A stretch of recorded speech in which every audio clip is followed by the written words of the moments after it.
और 31 दिसंबर के बाद जो भी पेमेंट होगा उस पे ये पैसा लागू हो जाएगा। अब ये लगने का मतलब ये है कि भारत से काम कराओगे तो गड़बड़ होगा। अब आप इसको ऐसे समझिए, वैसे तो रघुराम राजन ने बहुत बड़ी बात कह दी है इसको लेके।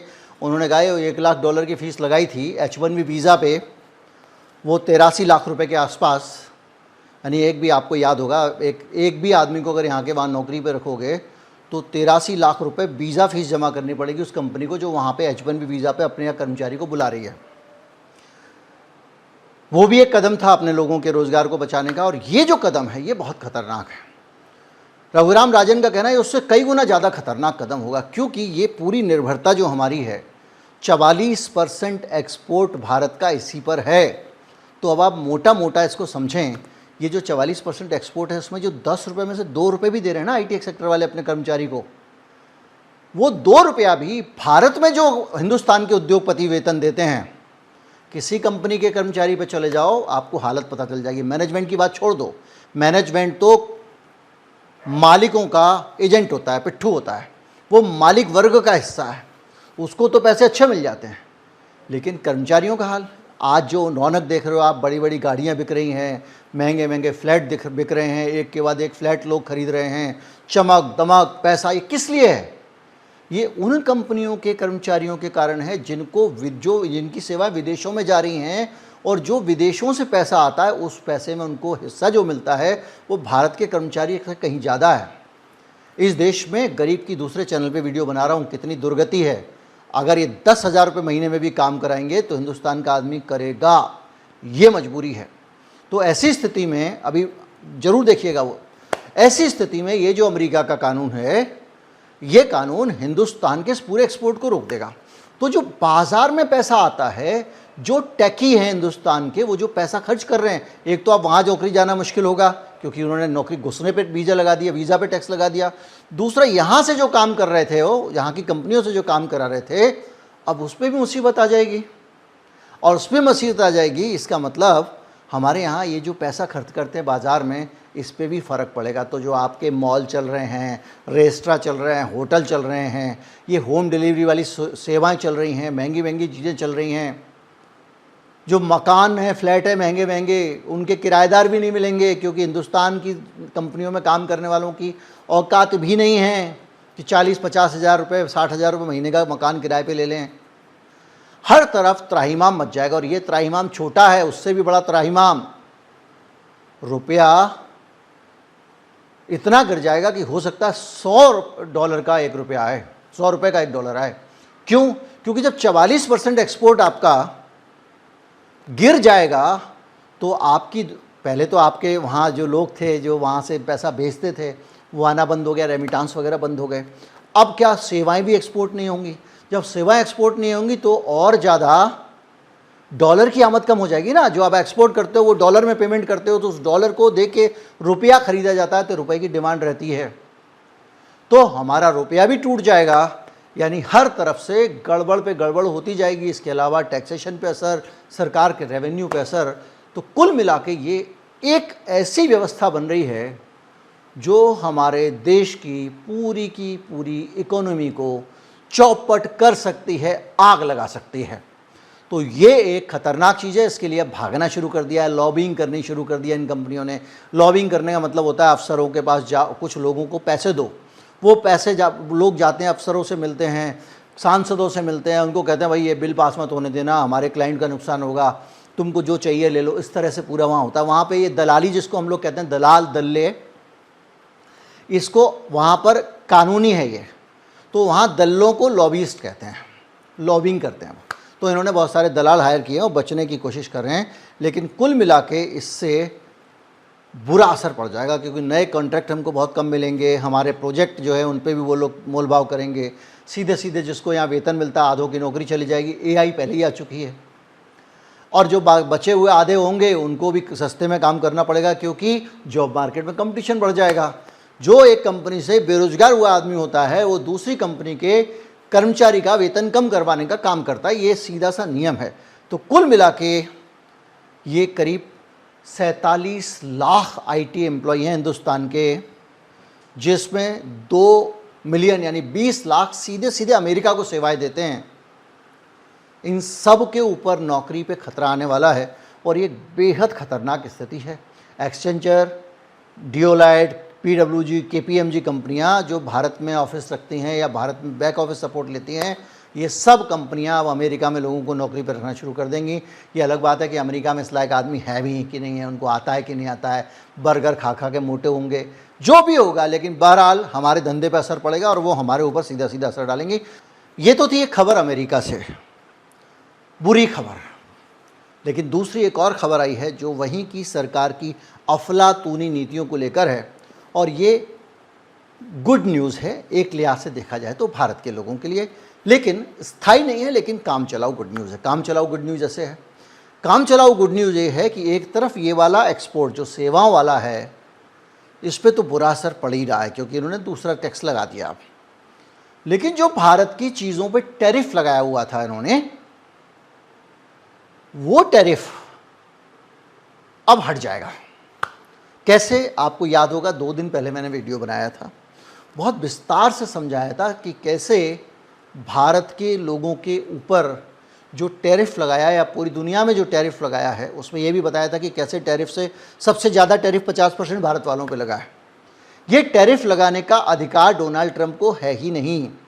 वहाँ के सभी अदालतों में मुकदमा होने के बाद मैंने आपको बताया था सुप्रीम कोर्ट में सुनवाई होनी है, और सुप्रीम कोर्ट में सुनवाई हो गई है, और सुप्रीम कोर्ट में सुनवाई के बाद ज़्यादातर अमेरिका का आकलन है कि ये टैरिफ अब हट जाएगा।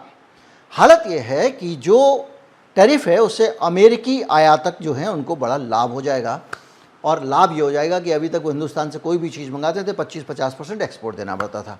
तो अब क्या होगा कि ये सीधे जैसे ही ये आदेश आएगा, आदेश जल्दी आएगा। क्यों? क्योंकि अमेरिका की सरकार टैरिफ तो वसूले जा रही है और अभी तक 90 अरब डॉलर वसूल चुकी है। अब अगर कोर्ट का फैसला लेट आएगा तो और ज़्यादा वसूल लेगी। जब वसूल लेगी तो अमेरिका की सरकार के ऊपर सबसे बड़ा सरदर्द ये है कि उसको लौटाएगी कैसे। लौटाने का संकट क्यों आएगा? लौटाने का संकट ये आएगा कि जो भारत से चला गया सामान, और सामान पर उन्होंने टैरिफ वसूल लिया, तो जिस आदमी ने वो टैरिफ चुकाया है, जिसने हमारा सामान वहाँ मंगाया था, वो आदमी तो कहेगा ना टैरिफ वापस लाओ, तुमने हमसे वसूला है, और वो गैरकानूनी था। तो भारत को फ़ायदा ये होगा कि तुरंत हमारा जो एक्सपोर्ट इसके टैरिफ के कारण कम हुआ है वो खुल जाएगा और हमारा माल वहाँ जाना शुरू हो जाएगा। पहली चीज़। दूसरी चीज़ ये होने वाली है कि ये टैरिफ जो है लोगों को लौटाया कैसे जाए। आप अमेरिका वालों की सुनिए, उनका तो ऐसा सत्यानाश किया है सरकार ने।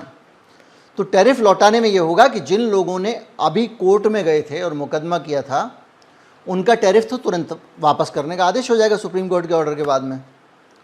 लेकिन जो लोग अदालत में नहीं गए थे, वो इस फैसले के आधार पर उनको अलग अलग कोर्ट जाना पड़ेगा, टैरिफ लेना पड़ेगा। लेकिन दोनों ही केस में अमेरिका को ये टैरिफ लौटाना पड़ेगा। अब अमेरिका की सरकार ये टैरिफ लौटाएगी तो कैसे लौटाएगी? यहाँ से जनता की मुसीबत खड़ी होती है। वहाँ के है ये कि ये जो पैसा इन्होंने टैरिफ का इकट्ठा कर लिया, ये तो कर दिया खर्च, और सरकार चल रही है घाटे में। वहाँ उनके पास सरकार चलाने के लिए पैसे नहीं हैं।